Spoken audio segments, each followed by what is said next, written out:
The Grand Council chamber floated above the gas giant Zithera like a jewel in the dark. Its walls were alive with glowing circuits, its roof a dome of transparent crystal, showing the endless stars beyond. Inside the chamber sat representatives of more than 50 worlds. The strongest armies of the Galactic Union gathered together for their annual military summit. The hall was massive, large enough to hold entire ships within its ceiling. Armies of every kind stood on display in proud formations, their leaders seated in thrones carved from their homeworld's rarest metals.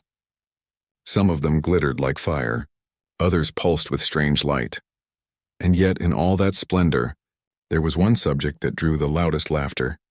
Earth, a tall, insectoid general named Kryvor pounded one clawed hand against the table, his armored body vibrating with amusement. "Have you seen their numbers? Have you seen their history?" He hissed, his mandibles clacking together. "These humans are not warriors, they are farm animals that learn to walk upright." Another voice joined, this one low and bubbling like water boiling in a pot. It came from General Uthran, an amphibious commander whose troops were famous for crushing steel with bare limbs.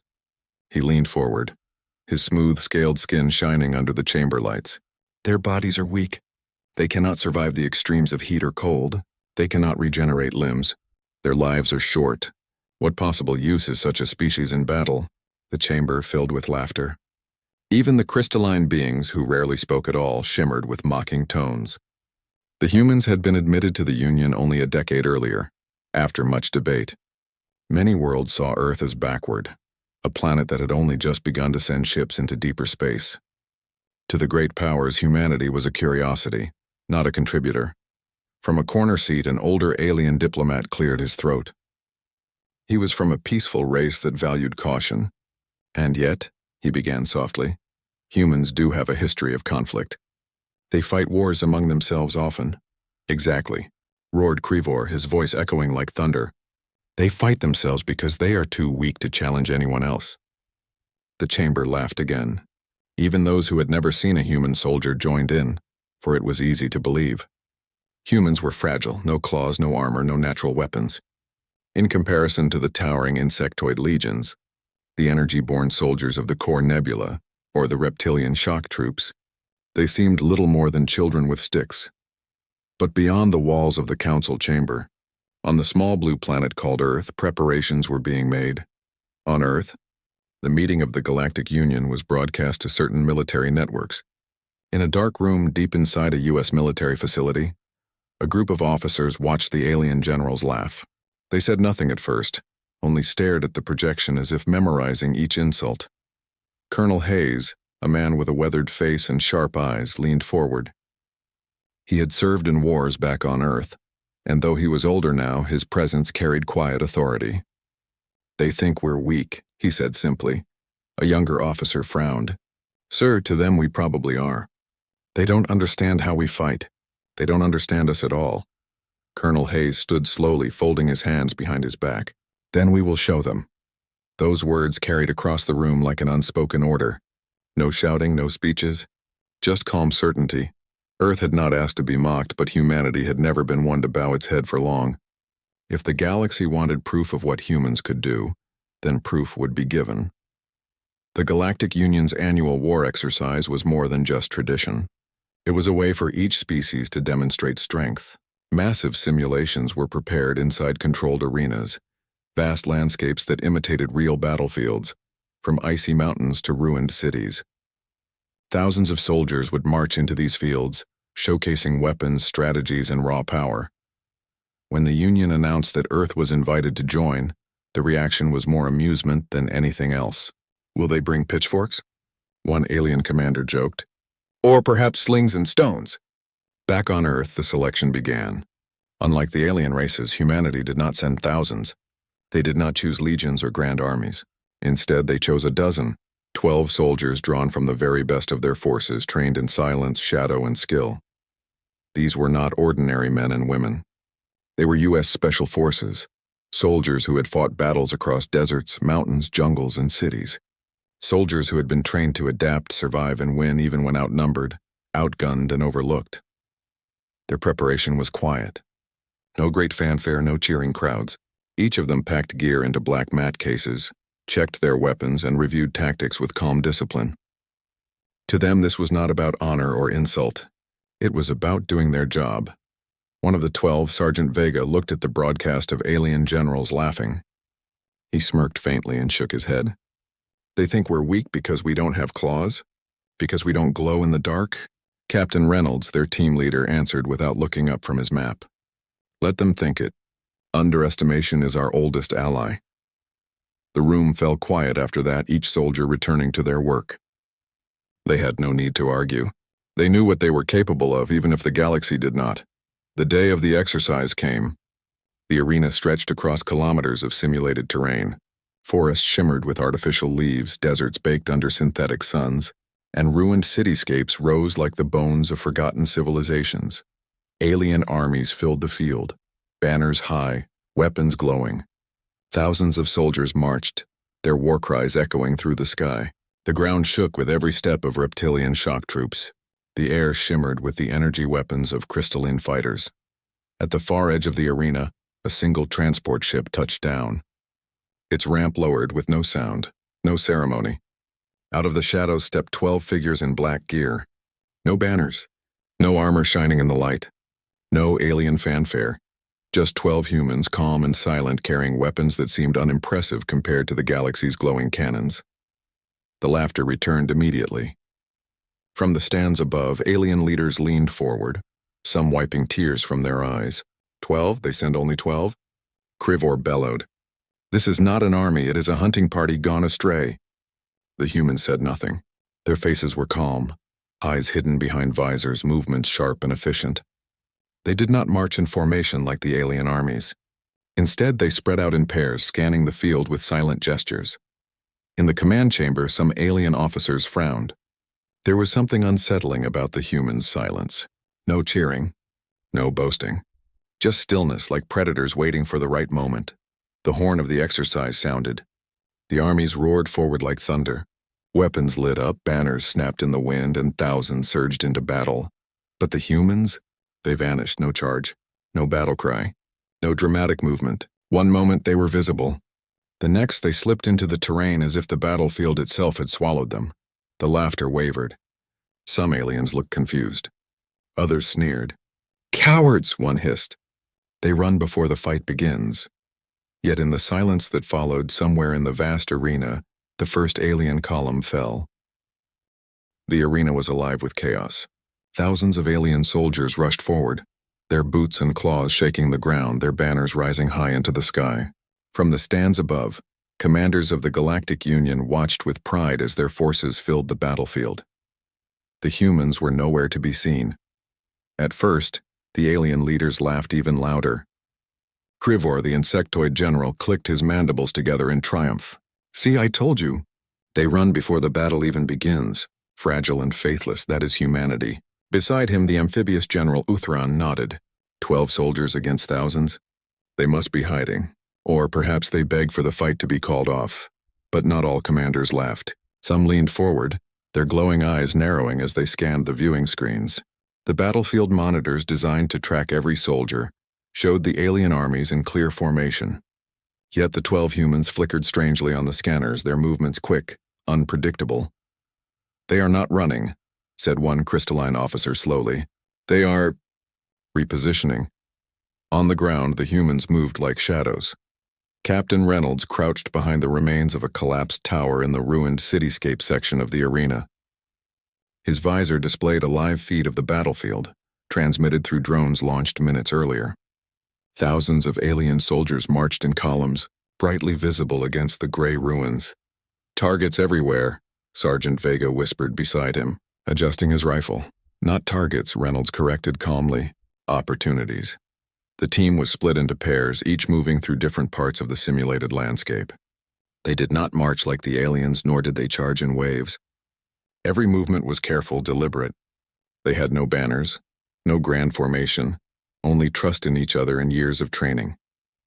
For a long moment, the 12 said nothing, only moved. Then Reynolds spoke through the secure channel. Phase 1. Begin. The first strike was small, almost invisible. A group of insectoid soldiers advanced through the ruined city. their armored bodies clanking as they laughed at the empty streets. Suddenly, one of them collapsed with a sharp crack to its chest. Then another. The squad froze, searching wildly for the source. They found nothing. The snipers had already shifted positions. Elsewhere, in the desert zone, a reptilian warband marched in perfect formation, their scaled bodies glinting under the artificial sun. A sudden explosion erupted beneath their feet, sand flying high into the air. Hidden charges, planted in seconds by two humans who had already moved on. The reptilian soldiers roared in anger, but by the time they regrouped, the humans were gone. In the forest zone, amphibious troops leapt between the trees, their muscular bodies built for speed. But one by one, their radios went silent. Their communication had been jammed, their signals scrambled by devices planted quietly in their path. The humans were not charging. They were not seeking glory.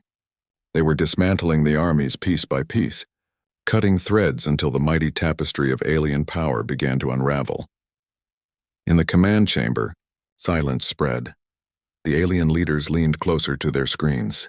At first, they believed the small attacks were accidents or malfunctions. But soon the pattern became clear. Squads were vanishing. Columns broke apart. Communications failed. "This is impossible," Krivor hissed, slamming a claw on the table. "They are 12. 12 cannot break thousands." But a quiet voice answered him. It was an elder strategist, one who had lived through many wars. "They do not fight as you do. They do not challenge strength with strength. They strike where you are blind. They strike where you are weak." On the ground, Staff Sergeant Miller and Corporal Diaz crouched inside the wreck of an alien vehicle. Through a small slit, they watched a company of amphibious soldiers advance. Miller whispered, "Wait." His eyes followed the squad until they passed directly into a narrow alley. "Now." Diaz tossed a small drone into the air. It buzzed silently above the enemy, then dropped a sphere into their midst. The sphere exploded, not in fire but in sound. A piercing noise disoriented the amphibians, sending them stumbling into walls. Clutching at their heads, the humans slipped away, leaving the disoriented squad behind without a single direct fight. Across the arena, similar tactics played out. The 12 used every tool, every skill, every piece of terrain. To the galaxy, their weapons looked simple: projectile rifles, explosives, knives. But in human hands, simplicity became mastery. They did not waste bullets. They did not waste time. Every action had purpose. Hours passed. The alien armies, once proud and united, now found themselves frustrated. Their numbers meant nothing when they could not see the enemy. Their strength meant nothing when their supply lines were cut. Their power meant nothing when their leaders were silenced by a single well-placed shot. Alien soldiers began to whisper in fear. They spoke of shadows that struck and vanished, of unseen enemies who seemed to know every move before it was made. Some claimed the humans were ghosts or machines or illusions, but they were none of those things. They were simply soldiers who had learned long ago that survival came not from strength alone, but from intelligence, discipline, and will.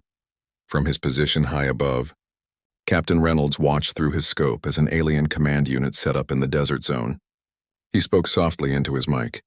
"Command element spotted. Grid Delta 7. They're setting up to reorganize their forces." "Copy that," answered Sergeant Vega from the city ruins. "Want me to drop them?" "Negative," Reynolds said. "We want them scared, not gone. Harass them. Make them move."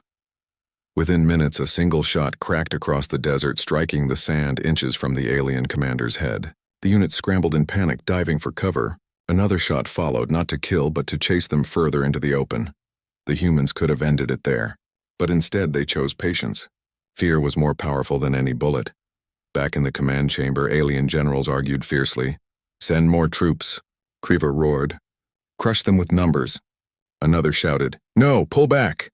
They are leading us into traps." The council chamber, once filled with laughter, was now a storm of panic. No one mocked Earth anymore.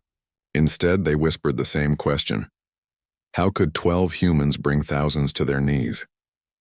On the battlefield, the humans gathered briefly in an abandoned building. For the first time in hours, they were all in one place checking equipment and supplies. "Ammo check," Captain Reynolds said. "Low," one answered. "But enough. Morale?" Reynolds asked, though he already knew the answer. Vega grinned. "High. Real high." The captain allowed himself the smallest of smiles. "Good. because this is only the beginning. They're afraid now. Next phase, we break their will. The team nodded. No speeches, no cheering. Just steady eyes and quiet readiness. Outside, the galaxy's greatest armies searched the ruins, the deserts, and the forests, hungry to find their elusive prey. But the prey was gone, already moving to the next strike, the next trap, the next lesson. For the first time in Galactic Union history, thousands of alien soldiers were learning the same truth at once. Humans did not need numbers to win. They only needed 12. The battlefield grew strangely quiet. Hours earlier, the arena had been filled with the thunder of alien boots, the roar of alien voices, and the clash of glowing weapons. Now the sound of thousands had faded into uneasy silence. The alien armies were no longer marching in confidence. They moved cautiously, scanning shadows, their weapons raised at every flicker of light or sound. Entire companies had been scattered. Supply routes were gone. Communication lines were broken, and still the humans were nowhere to be seen. From above, in the grand chamber of the Union, the commanders shifted nervously in their seats. The earlier laughter had long since vanished. No one dared to mock Earth now. Screens displayed the battlefield in dozens of sectors, but the humans appeared only in flashes. A shadow on a rooftop, a flicker between ruins, a brief signal before vanishing again. General Krivor, who had laughed the loudest before, now slammed his clawed hand against the table in frustration. "Find them! Why can't your scanners locate 12 flesh creatures?" An officer bowed his head nervously. "General, they jam our systems. They move in pairs, and they do not stay still long enough for us to lock on. Every time we track them, they are already gone." Krivor's mandibles clicked in anger, but he had no answer. Another general, Uthran of the amphibians, leaned back slowly. His large eyes blinked as he studied the screens. "They are not fighting us with strength. They are fighting us with fear." The chamber fell quiet. The word echoed in every mind. Fear. On the ground, Captain Reynolds and his team gathered in the shell of a broken tower. The city around them was silent, except for the faint crackle of distant fires from earlier explosions. Reynolds knelt, drawing a map on the dusty floor with his knife. His soldiers leaned in, their faces calm, their eyes sharp. "We've broken their formation," he said. "They're spread out now, confused, afraid. This is the moment we move to Phase 3. "What's Phase 3? Sergeant Vega asked, though his tone was more amused than uncertain. Reynolds looked up, his voice steady. "Chaos." Chaos began with whispers. In the desert sector, a reptilian column marched, tired and thirsty. Their leader barked orders, but his voice cracked with doubt. Then a faint voice echoed through their radios, a human voice, calm and cold. "You're being watched." The soldiers froze. They searched the dunes but saw nothing. Again the voice came, this time from a different direction. "Every step you take, we see you." Panic rippled through the ranks. Some fired blindly into the sand, others shouted in fear. And then, before they could regain control, an explosion tore through their supply cart. Food and water went up in flames. By the time the smoke cleared, the humans were gone. In the forest sector, amphibious soldiers leapt from tree to tree, their strong limbs carrying them swiftly. Yet every time they landed, they found traps, nets, wires, silent snares hidden beneath leaves. One by one, soldiers fell into pits, their weapons lost, their cries echoing. Above them, hidden in branches, two humans watched through scopes. They did not fire to kill. Instead, they fired to break weapons, to cut straps, to send soldiers fleeing in confusion. "Move," whispered one human. "Don't let them breathe." In the ruined city, crystalline warriors advanced, their glowing forms lighting up the dark streets. They believed their brilliance would blind the enemy, but brilliance only made them targets. From the shadows, silent shots shattered their energy packs. Their weapons flickered and died. One crystalline soldier shouted, "We cannot see them." "Where are they?" Another answered, voice trembling, "They are everywhere." And then, as if to prove the point, a sharp whistle echoed through the city. Human-made, short and piercing. It bounced between buildings, confusing the crystalline troops. They fired wildly, striking their own allies. By the time they realized the whistle was a distraction, two humans had already slipped past them, planting explosives that reduced the tallest tower to rubble. The aliens scattered in terror as the dust swallowed the streets.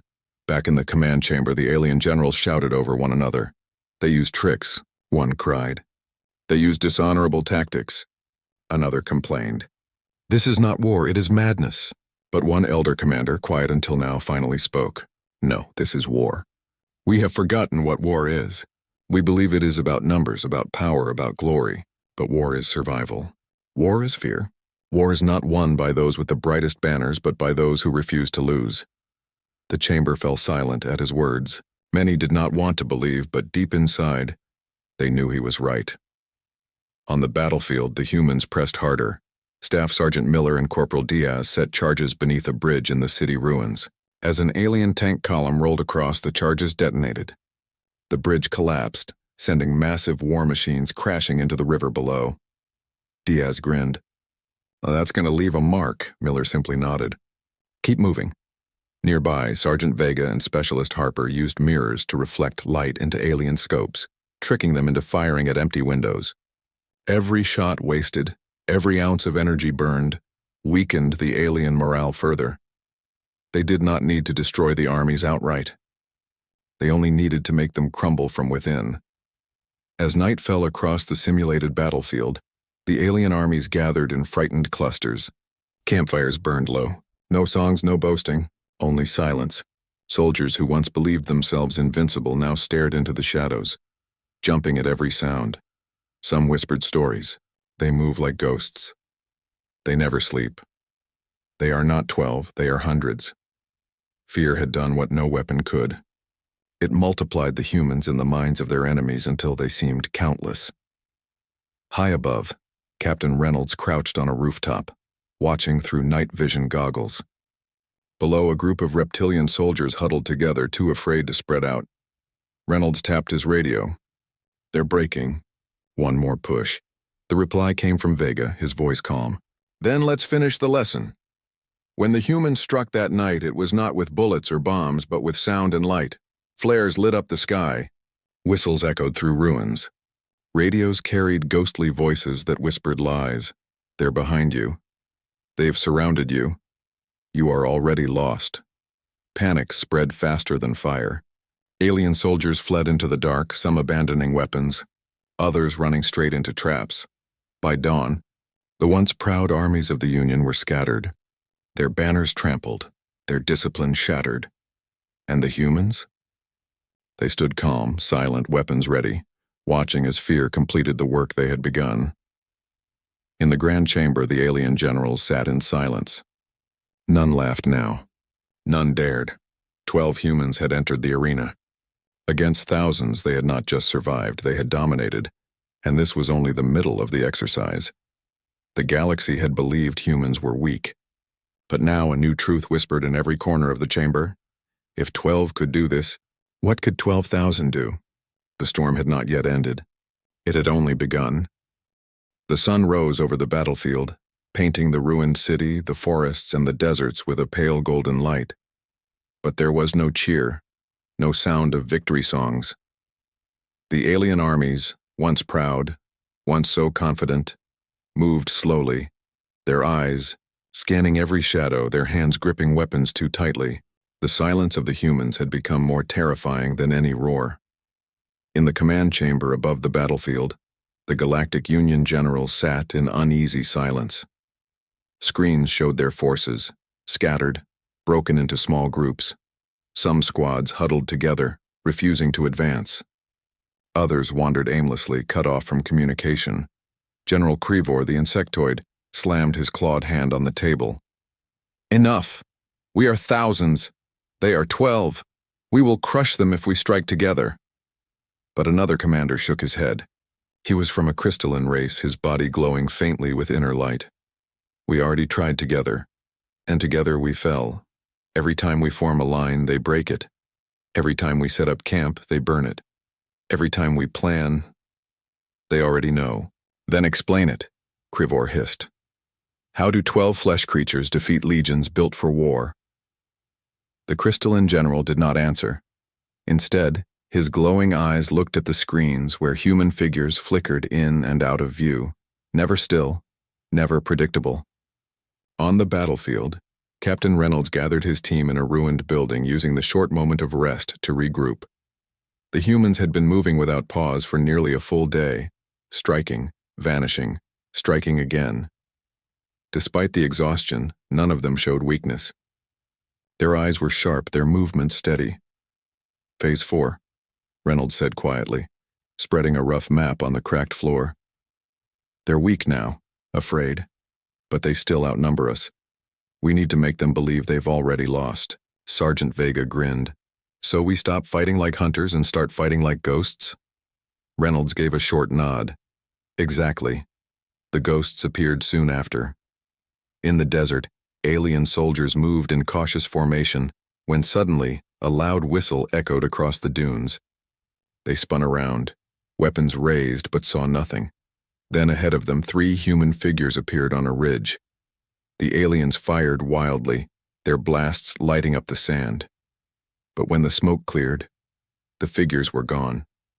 Only decoys, holographic projectors left behind by the humans. Before the soldiers could recover, real humans struck from the side, disabling their radios and vanishing again. The aliens shouted in panic, some firing at shadows, others running. In the forest, amphibious warriors carried heavy gear trying to regroup. A sudden voice came from their radios, calm and cold. You're surrounded. They spun in every direction. No enemies were visible. You can fight, the voice continued, but it won't matter. We are already behind you. Fear spread like a sickness. Soldiers dropped their packs, abandoning supplies. Some ran deeper into the forest, never to be seen again. The humans had not fired a single shot, yet they had won that battle. In the ruined city, crystalline warriors set up barricades, believing the narrow streets would protect them. They stood shoulder to shoulder, glowing brightly, weapons ready. Then came the explosions. Not from the front, but from beneath them. The ground shook as charges planted hours earlier went off. Buildings collapsed, smoke filled the air, and the glowing barricade crumbled. As the crystalline soldiers tried to reorganize, they saw human shapes darting across rooftops too fast to target. Shots rang out, striking their weapons, breaking their formation further. By the time the smoke cleared, the barricade was gone, and the soldiers were scattered, running through the ruins in panic. Back in the command chamber, the alien generals could no longer sit still. This is no longer an exercise, one shouted. This is humiliation. They are dishonorable, another cried. They do not face us openly. The elder strategist, who had been silent for much of the time, finally spoke again. His voice was calm but carried weight. They do not fight openly because they do not need to. They do not fight with numbers because they do not have to. They use what they have: discipline, patience, and the will to win. That is why you lose. His words echoed in the chamber, leaving many generals silent. On the battlefield, the humans pressed their advantage. Staff Sergeant Miller and Corporal Diaz climbed onto a damaged tower. From the top, they released drones that circled high, mapping enemy positions. Every movement of the alien armies was fed back to the humans, allowing them to strike where the enemy was weakest. Got another column moving through the North Street, Miller reported. Reynolds' voice came through the radio. Good. Cut them off. Make them think the street is cursed. Within minutes, explosives detonated ahead of the alien column, blocking the road. Then more charges went off behind them, trapping the soldiers in a narrow path. As the aliens tried to escape, faint human voices echoed from speakers planted in the rubble. You are trapped. You are being watched. Every step brings you closer to the end. The aliens panicked, breaking formation, scattering into alleys. By the time they regrouped, half their number had deserted. Elsewhere, Sergeant Vega and Specialist Harper crept through tunnels beneath the city ruins. The tunnels were dark, damp, filled with debris. But to the humans, they were perfect cover. Above them, alien soldiers marched, unaware of the danger below. Vega planted charges on the tunnel supports, his movements quick and precise. When the aliens reached the surface above, the humans triggered the explosives. The ground cracked, streets caved in. Entire squads fell into the tunnels, their weapons lost in the collapse. Vega glanced at Harper, who smirked. That'll ruin their day. As night fell again, The battlefield was a graveyard of broken banners and abandoned weapons. Fires burned in the distance, but the humans moved silently, their shadows blending with the darkness. The alien armies, now desperate, lit massive flares to chase away the night, but light only made them easier targets. Sniper shots cracked across the field, striking weapons and shattering supplies. Every flare became a beacon for another ambush. The aliens had once believed themselves the mighty. Now, they whispered of the humans as demons of war, ghosts who could not be stopped. In the command chamber, the truth became undeniable. General. Krivor, who had mocked Earth so proudly, now sat silent, his mandibles clicking nervously. Uthran, the amphibian, stared at the screens with wide eyes. Finally, one of the younger commanders spoke what all were thinking. If 12 can do this, what would 12,000 do? What would an entire planet of them bring to war? No one answered. The silence was heavy, filled with the weight of fear. On the ground, Captain Reynolds and his team gathered once more. Their gear was worn, their faces marked by exhaustion, but their eyes still shone with determination. Reynolds looked around at his soldiers. They're breaking. One last push and they'll be finished. Vega gave a small grin. Then let's show them what humans really are. The captain nodded. Tomorrow the lesson ends. The alien armies waited in fear, watching the shadows, knowing the storm was coming. And high above, in the silent chamber of the Union, every general of the galaxy knew the truth. The humans had already won, but the humans were not done yet. The storm had one final strike to deliver. The second dawn broke over the battlefield. The sky glowed faintly with artificial light, casting long shadows across the ruins, the forests, and the deserts of the great arena. Smoke still rose from collapsed towers. Banners lay torn in the dust. Weapons, once polished and proud, now lay abandoned where soldiers had fled. The alien armies no longer looked like mighty legions. They looked broken, tired soldiers huddled in small groups, their eyes wide, their hands shaking. Every shadow seemed dangerous, every sound a warning. The humans were still nowhere to be seen, and that was the most frightening part. In the command chamber above, the Galactic Union generals were restless. They no longer argued loudly as they had before. They whispered among themselves, their voices tense, their pride shattered. They cannot be 12, one general muttered, his scaled hands trembling. They are hundreds, hidden in the ruins, another insisted. No, said the crystalline strategist, his glowing body dim. They are 12.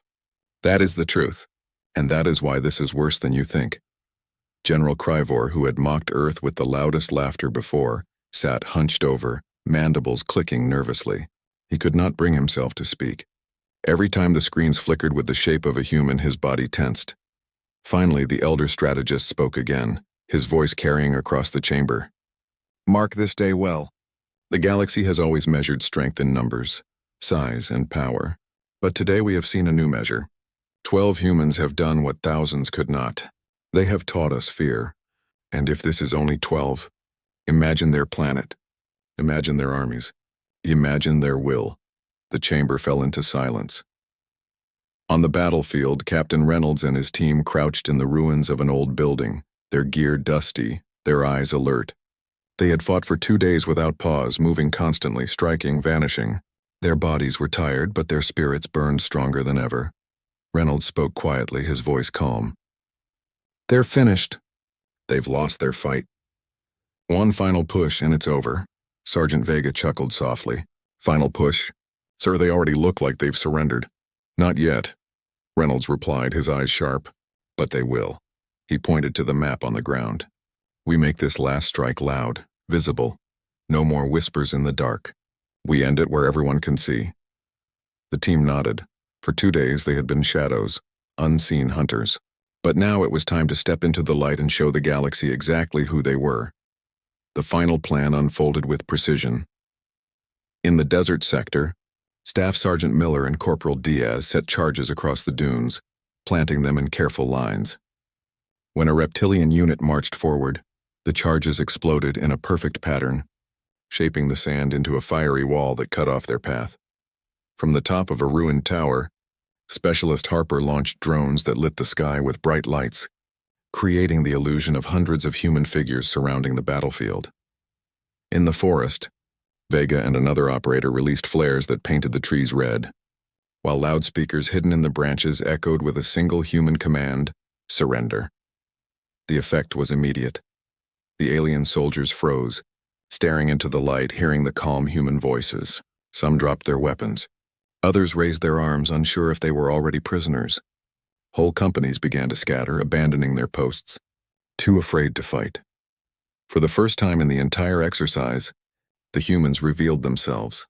From the smoke and shadows, the 12 operators stepped forward, walking calmly into the open. Their black gear was worn, their faces streaked with dust, but their steps were steady, their eyes sharp. No cheers, no cries of triumph, just silence and control. They looked like hunters walking among prey. The alien soldiers stared at them in disbelief. These were not glowing giants.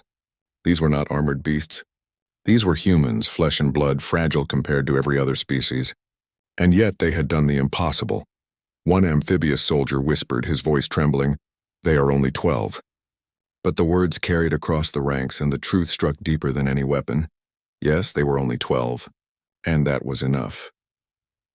In the command chamber, the generals rose to their feet as the final images appeared on the screens. They saw their soldiers laying down weapons, entire units surrendering to a dozen humans. Kryvor, who had once mocked Earth as a world of weak farmers, now shook his head slowly. This cannot be real." "It is real," the elder strategist said, "and it will not be forgotten." On the ground, the exercise ended. A siren echoed across the arena, signaling the close of the simulation. The battlefield froze in place. Alien soldiers sat where they were, exhausted and broken. The 12 humans lowered their weapons. None of them spoke, none of them celebrated. They simply regrouped, checked on one another, and stood silently together as the Union's observers descended to the field. An alien officer approached, his body shaking as he looked at the humans. "The exercise is concluded. You have won." Captain Reynolds gave a short nod. "We didn't come to win. We came to teach." The officer swallowed hard, uncertain how to respond. In the Grand Chamber, the announcement was made. By unanimous agreement of the Union, Earth soldiers have claimed victory. The words echoed across the hall. No one laughed. No one argued. The truth was too heavy to deny.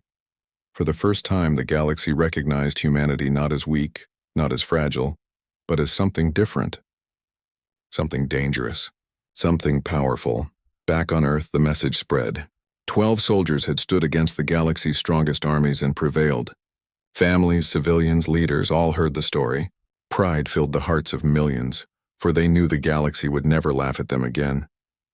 Above the battlefield, as the human team prepared to leave, Sergeant Vega finally allowed himself a smile. "You think they'll still call us weak?" Reynolds looked across the ruins where alien soldiers still sat in stunned silence. "No," he said quietly. "From now on, they'll call us human, and that will be enough." The transport ship descended, its engines glowing. The 12 boarded without fanfare, without victory speeches. They were soldiers, and their mission was complete. As the ship rose into the sky, alien eyes followed it in silence, and in that silence, a new respect was born. From that day forward, no general, no commander, no soldier in the Union ever laughed when Earth soldiers walked onto the field, for they remembered the lesson of the 12, and the echo of that lesson spread across the stars. Humans may not be the strongest. They may not be the fastest. But when the storm comes, when the world turns dark, it is the humans who endure. It is the humans who fight. It is the humans who win.